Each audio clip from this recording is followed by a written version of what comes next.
കാര്യം അതൊരു എന്താ പറയേണ്ടത്, ഒരു പ്രത്യേക സംവിധാനമായിട്ടാണ്. ഒന്നാമത് ഇത് നമ്മുടെ സ്റ്റേറ്റിൽ സംഭവിക്കുന്നതല്ല എന്ന് ഓൾറെഡി തീരുമാനിക്കപ്പെട്ടൊരു കാര്യമാണ്. കാര്യം മറ്റ് സംസ്ഥാനങ്ങൾ മുഴുവൻ ഈ സിനിമയും രാഷ്ട്രീയമായിട്ട് നിറ്റഡാണ്. എല്ലാ സംസ്ഥാനങ്ങളിലും അവർക്ക് അതിനുള്ള പോസിബിലിറ്റീസ് ഉണ്ട്. അത് ആ ഒരു സിസ്റ്റമിൻ്റെ ആയിരുന്നു ആദ്യകാലം മുതൽ. ഇപ്പോൾ തമിഴ്നാട്ടിലായാലും ആന്ധ്രാപ്രദേശിലായാലും ഇപ്പോൾ എന്തിന് മഹാരാഷ്ട്രയിലൊക്കെ ഒരുപാട് സിനിമയിലുള്ള ആൾക്കാർ അത്രയും ഇൻഫ്ലുവൻസ് ചെയ്തിട്ടുണ്ട് ആൾക്കാരെ. പക്ഷെ കേരളത്തിൽ അത് ഇന്ന് വരെ സക്സസ്ഫുൾ ആയിട്ടില്ല. ഈവൻ പ്രേം നസീർ സാറ് വരെ പാർട്ടിയിൽ ജോയിൻ ചെയ്യാൻ പോയിട്ട് അദ്ദേഹത്തിന് സാധിച്ചിട്ടില്ല. പിന്നെ അപൂർവമായിട്ട് സിനിമയിലുള്ളവർ രാഷ്ട്രീയത്തിൽ വന്നിട്ടുണ്ട്. പക്ഷെ അതിന് അവർക്ക് അവരുടെ ഫാമിലി ബാക്ക്ഗ്രൗണ്ട് കാര്യങ്ങളുണ്ട്. പെട്ടെന്ന് ഒരു ദിവസം അങ്ങനെ ചേരേണ്ട കാര്യമാണോ രാഷ്ട്രീയം? നമ്മളൊരു സിനിമാ നടനായത് കൊണ്ട് മാത്രം നിങ്ങൾക്ക് നാളെ രാഷ്ട്രീയത്തിൽ ചേരാൻ അതിനുള്ളൊരു സാധ്യത കുറവാണ്. നിങ്ങൾ അതിനെക്കുറിച്ച് പഠിക്കുകയും എന്താണ് രാഷ്ട്രീയം.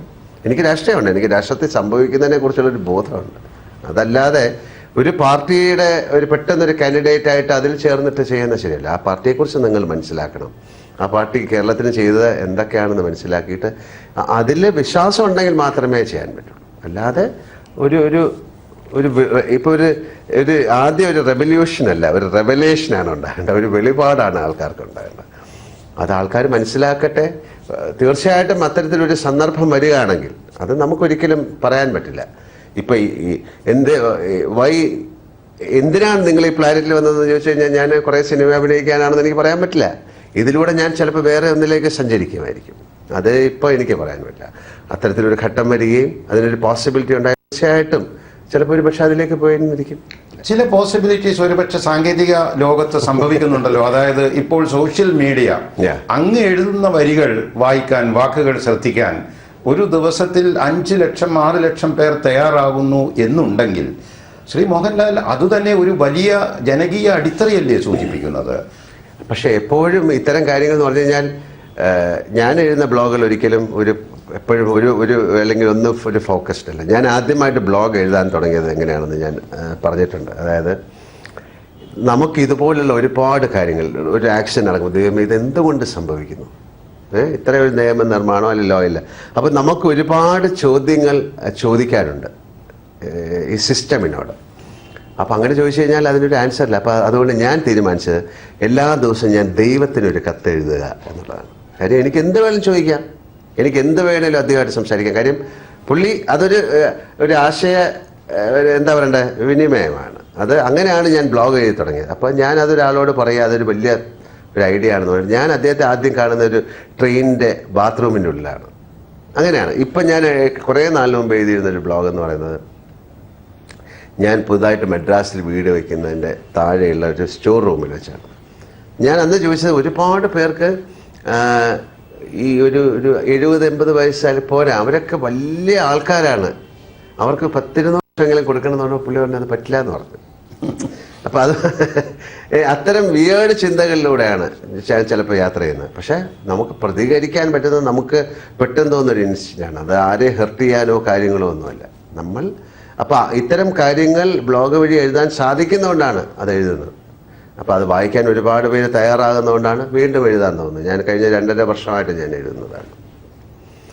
അത് ആരെയും വേദനിപ്പിക്കാനോ അല്ലെങ്കിൽ സിസ്റ്റമിനെ ദേഷ്യപ്പെടാനോ അല്ല. പക്ഷേ ഇതിലൂടെ ഒരു വെളിപാട് ആൾക്കാർക്ക് ഉണ്ടാകണം എന്നുള്ളതാണ്. ഞാൻ വളരെ ഇപ്പം ഈ പറയുന്ന ആൾക്കാർ ഇന്ത്യക്ക് പുറത്ത് പോയി കഴിഞ്ഞാൽ ഏറ്റവും മാന്യമായി പെരുമാറുന്നത് ഞാൻ കണ്ടിട്ടുണ്ട്. എൻ്റെ കൂടെയുള്ള ആൾക്കാരെ ഞാൻ വഴക്ക് പറഞ്ഞു. ഇവിടെ വെച്ച് ഇങ്ങനെ സാധനം ഇടുന്നവർ ഒരിക്കലും അവിടെ പോകാൻ പാടില്ല. കാര്യം അവിടെ ഇട്ട് കഴിഞ്ഞാൽ അത് കുഴപ്പമാണെന്ന് അവർക്കറിയാം. അപ്പോൾ ആ ബോധമുണ്ട് അകത്ത്, അതിനെ വെളിയിൽ കൊണ്ടുവരണം. അതുപോലെ എൻ്റെ അമ്മയിൽ ഞാൻ എല്ലാ അമ്മമാരെയും കാണുന്നു എന്ന ഏറെ ഹൃദയസ്പൃക്കായ ഒരു ബ്ലോഗ് വളരെ അടുത്ത ദിവസങ്ങളിൽ അങ്ങയുടേതായി കണ്ടു. ആ ഒരു ചേതോവികാരത്തിൻ്റെ പശ്ചാത്തലം എന്താണ്? അങ്ങനെയല്ല. ഇപ്പോൾ എന്നെ സംബന്ധിച്ചിടത്തോളം എൻ്റെ അച്ഛൻ മരിച്ചുപോയി, എൻ്റെ ജ്യേഷ്ഠൻ മരിച്ചുപോയി. എനിക്ക് നെക്സ്റ്റ് എന്താ രക്തബന്ധം എന്ന് പറയുന്നത് എൻ്റെ അമ്മ മാത്രമേ ഉള്ളൂ. അതുകൊണ്ട് മാത്രമല്ല, അമ്മ എന്ന് പറയുന്നത് ഇപ്പോൾ ഒരാൾക്ക് പറഞ്ഞ് പഠിപ്പിക്കണ്ടല്ലോ ഇങ്ങനെ അമ്മയെ സ്നേഹിക്കണമെന്ന്. അങ്ങനെ ഒരു സിസ്റ്റത്തിലേക്ക് നമ്മൾ വരാൻ തുടങ്ങി. പിന്നെ കഴിഞ്ഞ 2-3 വർഷമായിട്ട് ഏതാണ്ട് 14,000 അമ്മമാരെ നമ്മൾ അഡോപ്റ്റ് ചെയ്യുന്നതിൻ്റെ ഒരു ഫലമാണ് ഞാൻ. അപ്പം ഞാൻ കണ്ടിട്ടുണ്ട് 65 വയസ്സ് മുതൽ 106 വയസ്സ് വരെയുള്ള അമ്മമാർ.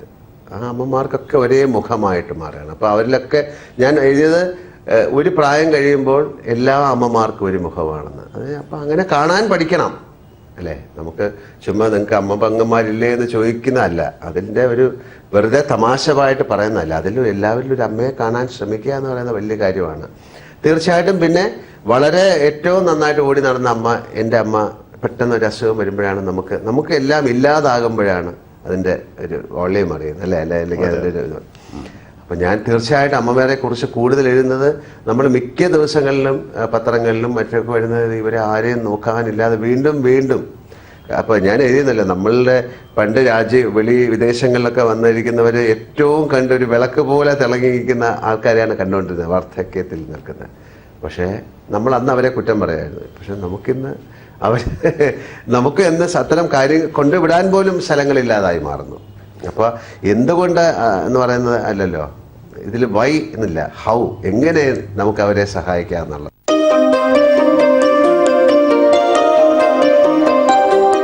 Located in close proximity.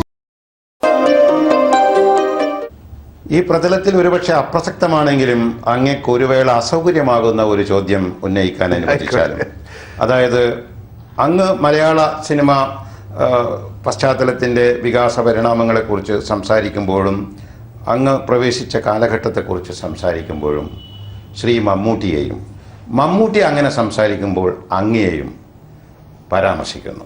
അത് അദ്ദേഹവും രേഖപ്പെടുത്തിയതുപോലെയുള്ള അടുത്ത സുഹൃത്ത് ബന്ധത്തിൻ്റെ അടയാള ധ്വനികളായി നമുക്ക് മനസ്സിലാക്കാം. ചോദ്യം ഇതാണ്, മമ്മൂട്ടിയോടൊപ്പം അങ്ങ് മറ്റുള്ള ആരെയെങ്കിലും പറയാത്തത് എന്താണ്? മോഹൻലാലിനോടൊപ്പം മമ്മൂട്ടി മറ്റുള്ള ആരെയെങ്കിലും എടുത്തു പറയാത്തത് എന്താണ് എന്നുള്ള ഒരു ചോദ്യം അസ്ഥാനത്താണെങ്കിൽ ക്ഷമിച്ചാലും. അല്ലല്ല, അങ്ങനെയല്ല, പെട്ടെന്ന് അങ്ങനെയാണല്ലോ പറയട്ടെ. ഇപ്പോൾ നമ്മൾ പണ്ട് കാലഘട്ടങ്ങൾ അല്ലെങ്കിൽ പത്രങ്ങളൊക്കെ എഴുതുമ്പോൾ എങ്ങനെയായിരുന്നു? പ്രേം നസീർ സത്യൻ അല്ലെങ്കിൽ പ്രേം നസീർ മധു, എല്ലാം രണ്ടുപേരെ റിലേറ്റ് ചെയ്താണ് എഴുതുന്നത്. സോമൻ സുകുമാരൻ അല്ലെങ്കിൽ പ്രേം നസീർ സാർ ജയൻ. അപ്പോൾ അതുപോലെ ഒരുപാട് പേര് പറയുന്ന ഒരു പേരാണ് മമ്മൂട്ടി മോഹൻലാൽ. കാര്യം ഞങ്ങൾ വന്ന ഏതാണ്ട് ഒരേ സമയകാലത്താണ് എന്ന് പറഞ്ഞാൽ പല സമയത്തായിരിക്കാം, പക്ഷെ സിനിമയുടെ ഒരുപാട് സിനിമ എനിക്കൊരു പക്ഷേ അതൊന്ന് വേറെ ഒരു ലാംഗ്വേജും കാണില്ല, ഞങ്ങൾ ഏതാണ്ട് 54 സിനിമകൾ ഒരുമിച്ച് അഭിനയിച്ചിട്ടുണ്ട്. അപ്പോൾ അത്തരത്തിൽ നമ്മൾ സംസാരിക്കുമ്പോൾ എനിക്ക് പെട്ടെന്ന് റിലേറ്റ് ചെയ്യാവുന്നത് ആ സമയത്ത് വേറെ ആരും വന്നിട്ടില്ല. ഇപ്പം ഞാൻ സോമേട്ടനെ എനിക്ക് പറയാൻ പറ്റില്ല, അല്ലെങ്കിൽ ഞാൻ സുരേഷ് ഗോപി എന്ന് പറയാൻ പറ്റില്ല, അല്ലെങ്കിൽ ഞാൻ മുകേഷ് എന്ന് പറയാൻ പറ്റില്ല. കാര്യം അപ്പോൾ നമ്മൾ കമ്പയർ ചെയ്യല്ല, ഒരു കമ്പാരിസൺ ഒരാളെ പറ്റി കമ്പയർ ചെയ്യാൻ പറ്റില്ലല്ലോ. എനിക്കിപ്പോൾ എന്നെ പോലെ വേറൊരാളെന്ന് എനിക്ക് പറയാൻ പറ്റില്ല. അപ്പം പെട്ടെന്ന് പറഞ്ഞപ്പോൾ അദ്ദേഹത്തിൻ്റെ പേര് വന്നേ ഉള്ളൂ. തീർച്ചയായും അത്രയേ ഉള്ളൂ. അദ്ദേഹം പറഞ്ഞിട്ടുണ്ട് അടുത്ത സുഹൃത്ത് ബന്ധത്തെക്കുറിച്ച്, അച്ഛനായും മകനായും ഒരു ചിത്രത്തിൽ, പടയോട്ടത്തിലാണോ? അതെ. അതുപോലെ തന്നെ സഹോദരന്മാരായിട്ട് ജ്യേഷ്ഠനും അനുജനുമായി അഭിനയിച്ചിട്ടുണ്ട്, ശത്രുക്കളായും അഭിനയിച്ചിട്ടുണ്ട് എന്ന് പറഞ്ഞു. അങ്ങനെ പറഞ്ഞു വരുന്ന കൂട്ടത്തിൽ അങ്ങയുടെ വളരെ സുവിദിതമായ സഹോദരശീലങ്ങളെക്കുറിച്ച് അഭിനന്ദിച്ചുകൊണ്ട് പറയുന്ന കൂട്ടത്തിൽ അദ്ദേഹം പറഞ്ഞു, വളരെ അടുത്ത സുഹൃത്തുക്കൾക്ക് വേണ്ടി എന്തും ചെയ്യുന്ന ഒരു സന്നദ്ധത ശ്രീ മോഹൻലാലിനുണ്ട്. അതുകൊണ്ട് അദ്ദേഹത്തിന് പലപ്പോഴും ചില കുരുക്കുകളും പറ്റിയിട്ടുണ്ട്, ചില ചതികളും പറ്റിയിട്ടുണ്ട് എന്ന് വേണമെങ്കിൽ പറയാം. അങ്ങനെയാണെങ്കിൽ അതൊരു നല്ല ക്വാളിറ്റിയായി ഞാൻ പറയില്ല എന്ന് പറയുന്നുണ്ട്. എങ്ങനെ പ്രതികരിക്കും ആ ഒരു നിരീക്ഷണത്തോട്?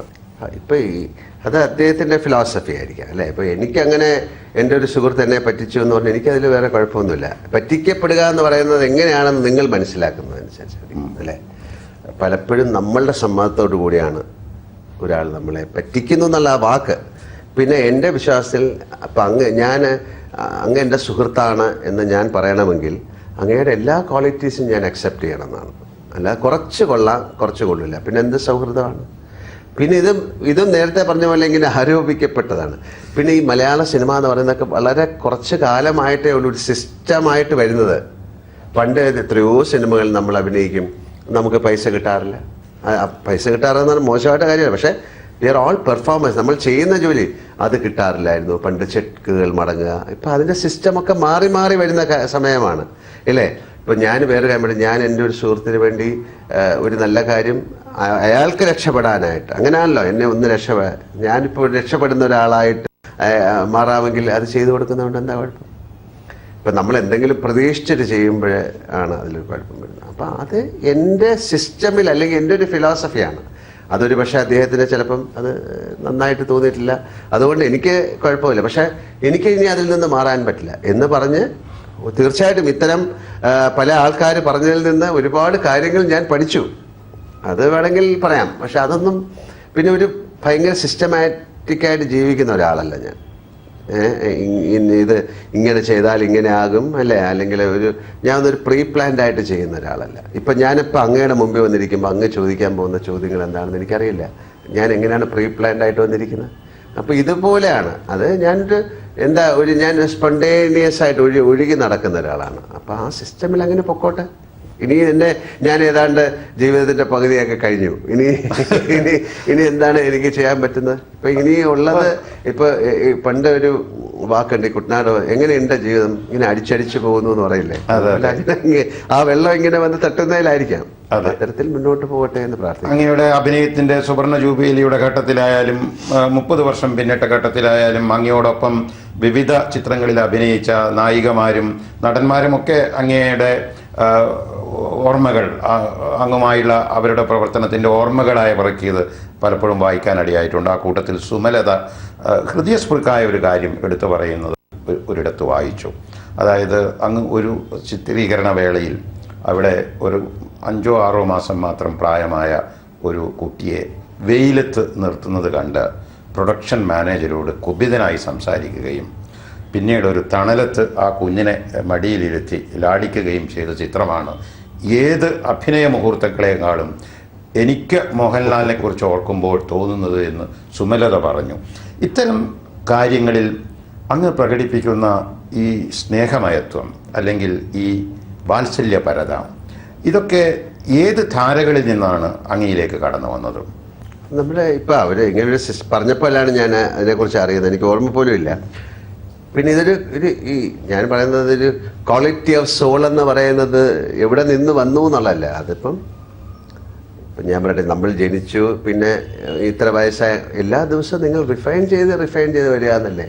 പിന്നെ ഒരാളെ അത്തരം കാര്യങ്ങളിൽ സഹായിക്കുക അല്ലെങ്കിൽ സ്നേഹിക്കുക എന്ന് പറഞ്ഞാൽ നമുക്ക് എല്ലാവരെയും സ്നേഹിക്കാൻ പറ്റില്ല, അല്ലെങ്കിൽ എല്ലാവരെയും സഹായിക്കാൻ ആഗ്രഹമുണ്ട്. ഇപ്പോൾ ഞാനിപ്പോൾ എൻ്റെ വീട്ടിൽ നിന്ന് ഇറങ്ങുന്ന സമയത്ത് അവിടെ കുറച്ച് വരികയാണ്, എന്നെ ഒരു സഹായം അഭ്യർത്ഥിച്ച് എപ്പോഴും എനിക്ക് പറ്റുന്നതാണ്. പക്ഷെ ഞാൻ പറയും എനിക്കറിയില്ല ഇവർ സത്യമാണോ പറയുന്നത് കള്ളമാണോ പറയുന്നത്. അപ്പം ഞാൻ പറയും എനിക്കറിയാവുന്ന ഒരാളെ എനിക്ക് സഹായിക്കാം, അതിന് പരിമിതികളുണ്ട്. ഇതൊക്കെ തീർച്ചയായിട്ടും സഹായിക്കും. നമുക്കൊരു വയസ്സായ ഒരാളിരിക്കുന്ന സമയത്ത് അയാൾക്ക് വെള്ളം കൊടുക്കുക, അല്ലെങ്കിൽ ഒരു ഷെയ്ഡിലേക്ക് ഇരുത്തുക എന്ന് പറയുന്നത് അറിയാതെ സംഭവിക്കുന്ന മനസ്സിലൊരു സ്നേഹത്തിനാണ്. ഇത് എവിടെ നിന്ന് സംഭവിക്കുന്നു എന്ന് പറഞ്ഞു കഴിഞ്ഞാൽ തീർച്ചയായിട്ടും നമ്മുടെ മാതാപിതാക്കളിൽ നിന്ന് തന്നെ ആയിരിക്കാം, അല്ലേ? ഞാൻ പലപ്പോഴും പറയുന്നുണ്ട്, ഞാൻ എന്നെ പറ്റി പറയാം, നമ്മളൊക്കെ അവരുടെ ഒരു സ്നേഹത്തിൻ്റെ ഒരു ഓറയ്ക്കുള്ളിൽ കിടന്നാണ് വളർന്നിരിക്കുന്നത്. ഇപ്പം അമ്മ അല്ലേ, അവരുടെയൊക്കെ ഒരു സ്നേഹത്തിലാണ്. അപ്പോൾ അതിൻ്റെ ഒരു തീർച്ചയായിട്ടും അങ്ങനെ പറയുമ്പോൾ ഈയിടെ അങ്ങയുടെ വെബ്സൈറ്റിൽ അതിമനോഹരമായ ഒരു ബാല്യകാല ചിത്രം കണ്ടു. അമ്മ വാതിൽ പാളിയിൽ അങ്ങനെ ചാരി നിൽക്കുന്നു. അമ്മൂമ്മയുടെ അടുത്ത് അക്കാലത്തെ മലയാള സിനിമയിലെ കൗമാര പ്രണയത്തിലെ നായക രൂപം പോലെ മോഹൻലാൽ ഇരിക്കുന്നു അമ്മൂമ്മയോടൊപ്പം. യഥാർത്ഥത്തിൽ ആ കുട്ടിക്കാലത്തെ ഈ ഗൃഹാനുഭവങ്ങൾ അത് പിൽക്കാലത്ത് അങ്ങയുടെ ആ ഒരു കഥാപാത്രങ്ങളെ ഒക്കെ കൈകാര്യം ചെയ്യുന്ന വേളയിൽ സ്നേഹത്തിൻ്റെയും വാത്സല്യത്തിൻ്റെയും ഒരുപാട് കഥാപാത്രങ്ങൾ അങ്ങ് അവതരിപ്പിച്ചിട്ടുണ്ടോ?